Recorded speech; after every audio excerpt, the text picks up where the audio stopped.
bonjour à tous, donc aujourd'hui on va vous présenter notre sujet donc, sur la contagion émotionnelle digitale et les réseaux sociaux. Donc notre équipe est composée de moi-même, Adrien Neff, Laurie Lacoste, Héloïse Alençon, Paul Perrault et Axel Legrand. Donc pour en venir au fait, donc, avant de définir la contagion émotionnelle, on va parler des réseaux sociaux.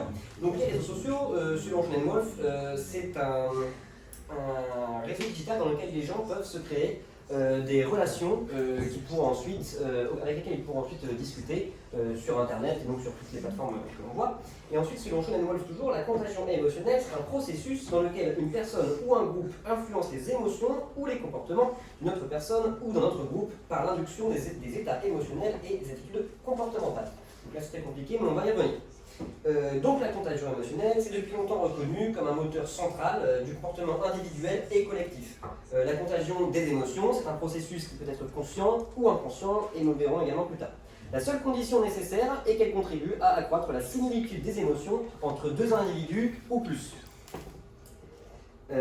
Aujourd'hui, 58% de la population mondiale utilise les réseaux sociaux, donc soit 4,6 milliards de personnes. Et donc 9 internautes sur 10 utilisent les réseaux sociaux. Avec un si grand nombre de personnes, c'est impossible de concevoir les réseaux sociaux sans transmission d'émotions. La contagion émotionnelle, c'est donc un concept qui s'applique aux réseaux sociaux. L'un des exemples les plus récents s'est déroulé donc, au mois d'août dernier avec les incendies en Gironde. Donc l'engouement que ça a suscité sur les réseaux sociaux pousse les utilisateurs à poster et d'autres à répondre à leurs posts, comme on peut le voir ici sur Twitter. Facebook cherche également à pousser le partage d'émotions, puisque depuis quelques années, la simple mention like s'est diversifiée, et aujourd'hui on a une possibilité de réagir en post de façon plus précise, avec ce qu'on voit sur le côté ici, le j'aime, j'adore, haha, surprenant et en colère. Voilà.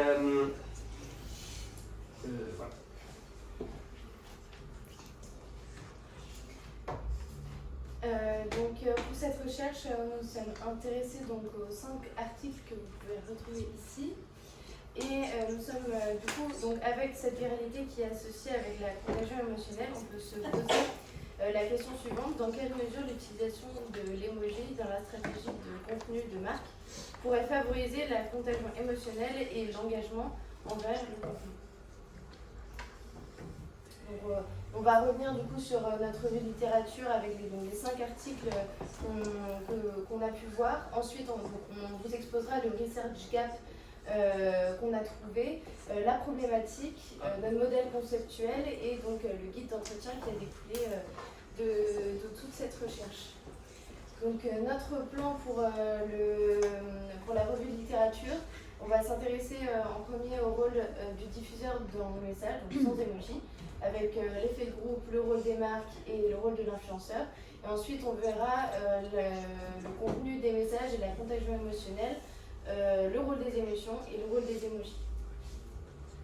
Donc la première partie, ça concerne l'effet de groupe. Donc comme l'a rappelé Adrien, la contagion émotionnelle, c'est depuis longtemps reconnu comme un moteur central du comportement individuel et collectif. Donc la contagion peut être un processus conscient ou inconscient. Et la seule condition nécessaire est qu'elle contribue à accroître la similitude des émotions entre deux individus ou plus. Donc mon article, il permettait de réaliser que la contagion se réalise selon 3 mécanismes. Donc le premier, c'est le mimétisme entre le diffuseur et la cible. Le second, c'est l'activation de catégories. Donc pour faire simple, l'activation de catégories, c'est le fait que selon chaque situation, ça active certains sentiments différents et donc des comportements différents. Donc c'est différent du mimétisme, car si chacun réagit à une chose, la réaction, si chacun réagit à quelque chose de manière générale, la façon dont il va réagir est différente. Et enfin, le dernier, c'est l'évaluation sociale. Donc c'est le fait d'utiliser les émotions des autres comme guide de validation de ses propres émotions. Il est important de préciser que ces 3 mécanismes ne s'excluent pas mutuellement et que parfois ils s'exercent même en tandem. Et dans le cas de la contagion émotionnelle digitale, comme on peut le voir sur le graphique, l'exposition est beaucoup plus importante puisque les plateformes de médias numériques elles-mêmes partagent plus fortement les différentes émotions sur la plateforme. Donc, autres diffuseurs que l'on retrouve sur les réseaux sociaux, ce sont donc les marques et les communautés de marques qui sont associées donc à ces marques. On peut citer par exemple Netflix, Burger King ou encore Google qui ont de grosses communautés de marques et que peut-être fait partie de cette communauté. Mais alors, quel rôle ces marques et ces communautés jouent sur les réseaux sociaux, ou du moins, est-ce que ce sont des acteurs majeurs sur la contagion émotionnelle sur ces plateformes? Donc c'est la question que s'est posée Dewen Dewey, par laquelle il a répondu dans son article The Analysis of Dynamic Emotional Contagion in Online Brand Community. Donc pour répondre à cette question, Dewen Liu a étudié le forum Miyu, qui est un forum créé par la marque de téléphone chinoise Xiaomi, afin que les consommateurs puissent se disputer entre eux le système d'exploitation des téléphones, etc. Donc pour examiner la contagion émotionnelle, cet auteur a fait une étude qualitative en examinant la balance et la volatilité des messages. Donc d'abord, pour compléter cette étude, elle a révélé qu'il existe trois sources de messages dans ces communautés de marques. D'abord les messages provenant de la marque, ensuite les messages provenant des membres de la communauté, et ensuite les messages provenant des non-membres de la communauté. À partir de ces éléments, l'étude a révélé un premier résultat au sujet des directions d'influence mutuelle qui existent entre ces trois sources, et donc j'ai schématisé leurs réponses pour que ce soit un peu plus visuel. Donc ce que ça a démontré, c'est que les messages de la marque ont un grand pouvoir de contamination sur les messages des membres ainsi que sur les messages des non-membres. En ce qui concerne les messages des membres, eux ils ont un pouvoir de contamination plus faible, mais tout de même existant sur les messages des non-membres. Et les messages des non-membres, eux, ont un pouvoir de contamination sur les messages de la marque. On peut voir que ça fait une boucle entre les messages de la marque et les messages des non-membres. Autre élément qui a été mis en avant, c'est que la contagion émotionnelle n'excède pas 3 jours. Donc elle est limitée dans le temps. Voilà. Donc vraiment cette étude aura démontré que la marque a un très fort pouvoir de contagion sur les réseaux sociaux en général, et notamment sur les membres de sa communauté. L'ambiance ou l'émotion générale dans une communauté dépend donc de l'ambiance que la marque veut elle-même diffuser. Si elle diffuse des messages positifs, sa communauté répondra par des messages positifs. Mais par contre, si elle diffuse des messages avec un ton un peu moqueur, sa communauté aussi répondra avec un ton moqueur. Et puis second point par rapport au fait que la contagion émotionnelle n'excède pas 3 jours, ça montre bien qu'une marque a tout à fait intérêt de réalimenter régulièrement son contenu pour que la contagion émotionnelle soit efficace. Donc, dernière partie du rôle du diffuseur avec le rôle de l'influenceur. Donc concernant l'article que j'ai lu, les auteurs analysent 393 réactions à 27 chaînes d'influenceurs ayant pour objet la vulgarisation de véhicules via différentes méthodes d'enquête qualitative, donc par exemple le speech-to-text data analysis. L'objectif de cette recherche était de définir à quel degré l'émotion transmise par l'influenceur sur ce média influence positivement l'engagement des répondants et peut entraîner l'augmentation des vues et des abonnés. L'étude enquête de la même manière sur le style de communication de l'influenceur. Donc, les auteurs s'appuient sur 2 théories. La théorie de la contagion émotionnelle, qui a été développée par Barsad en 2002, et la théorie LET de l'attente linguistique de Burgon et Miller de 1985. Le but était de montrer que les voies de persuasion ont changé avec la génération Z, contrairement à la persuasion pré-internet. On peut donc illustrer ça par le modèle ELM, ou le modèle de la probabilité de l'élaboration de la persuasion. Aujourd'hui, la contagion émotionnelle et le style linguistique constituent la voie centrale du modèle de la persuasion. Et de la même façon, le contenu et l'expertise de l'orateur passent dans la voie périphérique, donc ici l'influenceur. Donc par exemple, si on prend un exemple tout bête, par exemple un influenceur qui parle de parfum. S'il joue sur l'émotion, ça va être ce parfum me rappelle l'été de mes 20 ans. S'il va plutôt prendre la voie du style linguistique, donc de la proximité linguistique, si son audience est jeune, ça va être c'est dingue, ce parfum ils sont tellement bons, ou alors au contraire, ce parfum est super agréable à porter en fonction de son audience. Et si c'est l'expertise, ça va être, par exemple, donner la définition des 3 étapes de la vie du parfum, donc les notes de tête, les notes de cœur et les notes de fond, enfin quelque chose de bien précis par rapport au parfum. La conclusion qu'on peut avoir du coup de cet article, c'est la suivante, c'est que les 2 théories sont validées, donc la théorie de la contagion émotionnelle et celle de la proximité linguistique. Donc c'est bien l'interaction qui est la qualité principale qui affecte la confiance des individus dans l'opinion des influenceurs des médias sociaux. Ce n'est pas l'expertise qui impacte l'engagement des répondants, mais bien la contagion émotionnelle, le caractère concret du langage et la proximité. C'est la proximité émotionnelle et linguistique qui crée le lien avec le spectateur et qui entraîne du coup plus de vues, plus d'abonnés. De plus, dans cette étude, les répondants révèlent ne pas exercer d'effort cognitif lorsqu'ils regardent des influenceurs sur YouTube. Au lieu de ça, ils se connectent positivement à la valeur de divertissement et se laissent porter par l'émotion dégagée et le langage proche et concret. On peut donc en conclure que l'influenceur a un rôle prépondérant dans la transmission et la contagion émotionnelle de son audience. Donc maintenant, on va pouvoir s'intéresser au rôle du contenu des messages dans la contagion émotionnelle. Donc tout d'abord, on va s'intéresser au rôle des émotions.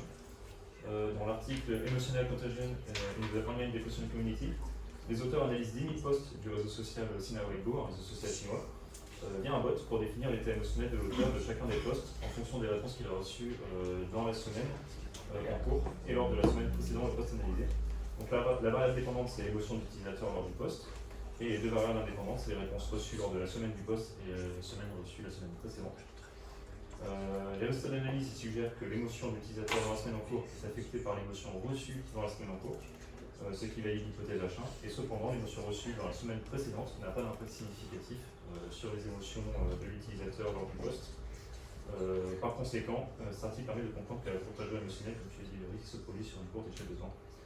Une des théories développées est que les émotions les plus partagées en termes d'émotions positives sont l'espoir, tandis que la peur et le désespoir sont les émotions dont la contagion est la plus forte. Il y a donc une importance à bien choisir quelles émotions diffuser pour que les gens passent à l'action. En fonction du contexte, il peut être plus judicieux d'utiliser des émotions négatives plutôt que positives. Par exemple, si le but est de faire une pub contre le cancer ou une campagne de prévention, on va plutôt jouer sur les émotions négatives pour créer une contagion émotionnelle et plus facilement pousser les gens à réagir. Les auteurs de cet article évoquent aussi l'idée que les plus grands groupes de personnes dégagent à l'inverse davantage d'émotions négatives et qu'à l'inverse, les petits groupes de personnes peuvent améliorer plus facilement leurs émotions. Nous pensons que ce phénomène pourrait être pris en compte par les marques parce que s'adresser à des petites communautés de leurs marques pourrait permettre de dégager plus facilement des émotions positives en ces gens. Je vais essayer de régayer un petit peu la situation parce que là, c'était pas ce qu'il y a de plus joyeux. Donc maintenant, on va parler des emojis. Donc fun fact, l'emoji a fait le tour du monde avant d'être utilisé, puisque ça a été, le design a été créé par un Américain en 1963, ça a été déposé avec le nom Smiley en 1971, ça a été informatisé donc avec le passage du point virgule tiré parenthèse au Smiley par les Américains sur le système Plateau en 1972, et c'était utilisé avec des smileys de face au Japon, même avant ça. Voilà, venons-en aux faits. Je vais me baser du coup sur l'étude Service with Smiley Face, dans laquelle on retrouve la théorie Emotion as Social Information, donc EASI. Ça a été théorisé du coup par Van Cleef en 2009. Donc la théorie EASI fournit un cadre pour comprendre comment les emojis améliorent à la fois le sens d'un message et la relation entre l'expéditeur et le destinataire.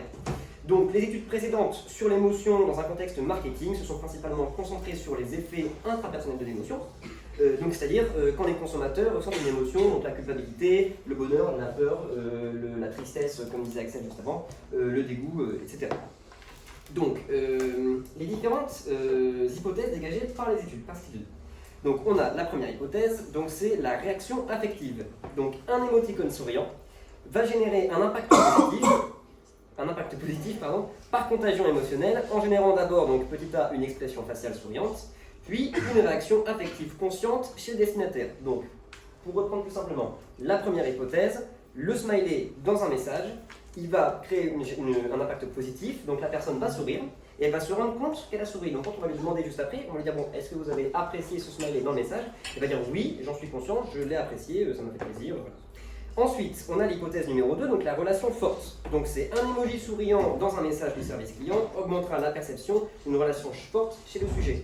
Autrement dit, l'expéditeur et le destinataire, ils auront un lien entre eux, et le destinataire va se dire, bah oui, c'est pas juste un bot qui m'envoie un message, il y a une personne derrière, puisqu'il y a le petit smiley, ça humanise, donc en fait ça crée une relation plus forte entre l'expéditeur et celui qui reçoit le message.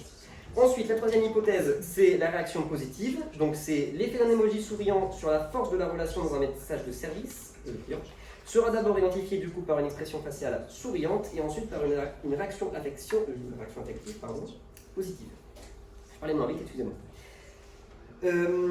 Donc là, en fait, on a la réaction faciale souriante et la réaction affective consciente et positive. Donc, c'est quasiment H1 et H2 en même temps.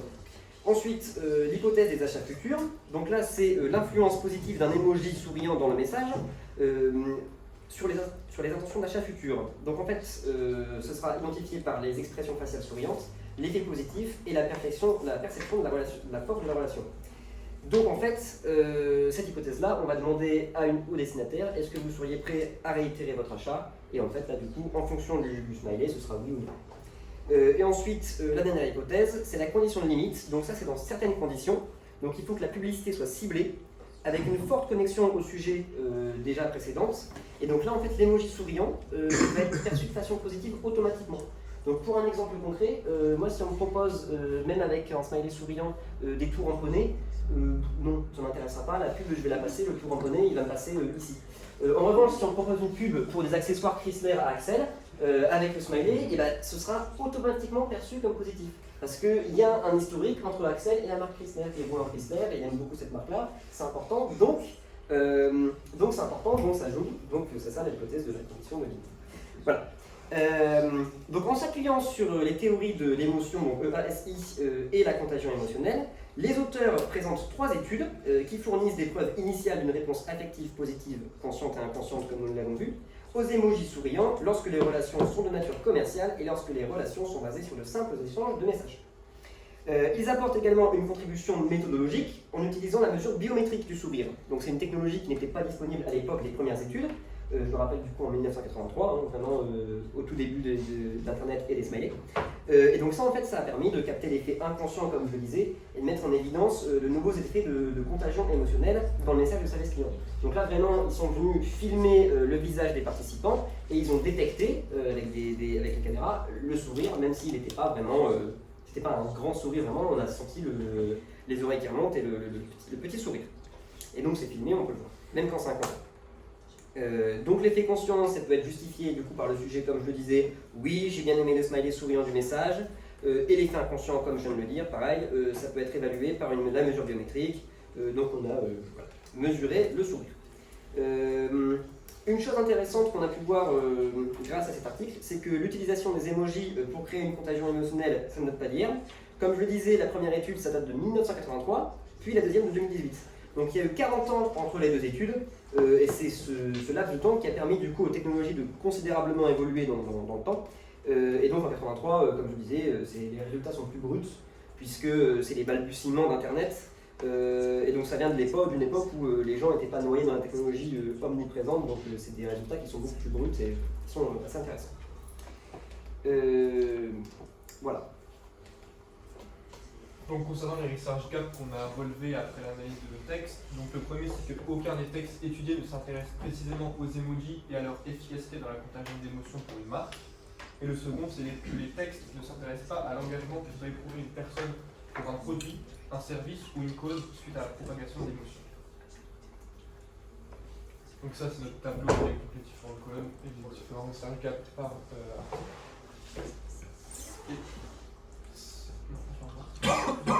Et du coup, ça nous a permis de créer la problématique suivante. Donc, dans quelle mesure l'utilisation de l'emoji dans la stratégie de contenu de marque pourrait favoriser la contagion émotionnelle et l'engagement envers le contenu? Donc, à partir de cette problématique, on a pu dégager notre modèle conceptuel. Donc, on est parti d'un contenu de marque avec emoji et d'un contenu de marque sans emoji pour pouvoir comparer leurs résultats. Et donc, regarder quels sont leurs effets sur le souvenir d'émotion du message et sur la contagion émotionnelle. Et ensuite servir de la contagion émotionnelle pour comprendre quel est l'intérêt des emojis sur l'engagement. Et on a une variable de contrôle qui est l'émotion reçue par l'utilisateur sur la semaine en cours. Parce que si la personne est de mauvaise humeur et qu'elle répond à notre questionnaire sur les postes qu'on ne lui demande pas de répondre, on pourrait dire les résultats qui seraient faussés parce qu'elle est de mauvaise humeur. Donc voici le guide d'entretien qu'on a construit. Donc on a interrogé 5 personnes entre 18 et 32 ans, donc assez représentatif de la population qui existe sur les réseaux sociaux. Donc du coup on leur a présenté 2 postes identiques de la FNAC, mais l'un avec des emojis et l'autre avec sans. Et donc ça pour mettre en avant, alors il n'y a pas, ça c'est assez effacé, le thème 1 du coup pour mettre en avant que l'emoji contribue bien à la contagion émotionnelle, et le thème 2 que la contagion émotionnelle agit bien sur l'engagement. Voilà. Et donc ça, du coup, c'est le tableau de nos résultats. Donc, par exemple, l'utilisation d'emoji favorise la contagion émotionnelle. Donc ça, c'est un des thèmes qu'on a vu. On a eu 21%, une fréquence de 21%, ça va être très élevé. Et donc le post, donc on a eu des phrases, des réponses du type « Le poste 2 déclenche chez moi le plus d'émotions grâce aux emojis, de l'excitation à faire les soldes chez eux. » Ensuite, on ressent plus d'enthousiasme, les emojis donnent plus de vie au message. Donc on en revient un peu à ce qu'on disait avant avec la théorie de la force de relation sur le récit. Ensuite, l'utilisation d'emojis favorise l'interaction avec ce post. Donc là, on a des réponses comme « Je pense que je pourrais laisser un commentaire sous le post 2, car j'ai l'impression qu'avec les emojis, on parle avec quelqu'un d'humain. » Encore une fois, on en revient à ce qu'on disait avant. L'insertion d'expression d'émotions améliore l'image de marque. Ça fait plus proche pour une marque, utiliser des emojis, ça fait plus familier. Les emojis traduisent une proximité avec les internautes, une relation intimiste avec l'audience. Encore une fois, on brise cette barrière digitale, on se dit en face de nous, on a un humain. Les emojis favorisent la contagion émotionnelle, on ressent plus d'enthousiasme. Je pense que je dirais j'ai hâte, pour montrer que je ressens de l'enthousiasme, de l'impatience. La présence de l'emoji brise la barrière digitale et fait naître l'idée d'un correspondant humain chez le destinataire. Souvent cette idée qui revient, comme on disait. La réponse à un poste influe l'engagement. Donc plus il y a de soutien à la marque, plus je pense que j'aurai envie d'acheter à la FNAC. Si je vois les autres personnes mettre plusieurs fois le message que j'aurais envie de mettre, je ne le remettrai peut-être pas, ça ne servirait à rien. Et enfin, donc les réponses à un poste favorisent la contagion émotionnelle. Peut-être que ces commentaires participent à former mon opinion. Parfois, quand je vois beaucoup de commentaires, j'ai envie de répondre pour contredire les gens avec qui je ne suis pas d'accord. Donc là, même quand il y a un désaccord, on voit que tant qu'il y a de la réponse, même si c'est du négatif, si on peut avoir envie de répondre pour contredire la personne. Donc ça favorise encore la contagion émotionnelle. Et là, on en revient un peu à l'idée de ce que disait Axel, des émotions négatives qui se répondent plus vite que les positives. Et enfin, je likerai les commentaires qui partagent la même idée que la mienne. Encore une fois, c'est plus on a, plus on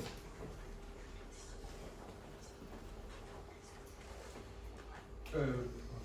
Donc d'après nos premiers résultats, les emojis impactent bel et bien la contagion émotionnelle. Utilisés par les entreprises dans sa communication, ils permettent d'augmenter la sensation de proximité et donc indirectement l'intention d'achat. Grâce à notre enquête qualitative qu'on a pu réaliser, nous avons pu développer une étude quantitative pour mieux comprendre l'état émotionnel et le comportement des internautes face aux emojis. Cette étude va pouvoir quantifier les données que nous avons rassemblées ces dernières semaines et nous permettra de dessiner des tendances de comportement.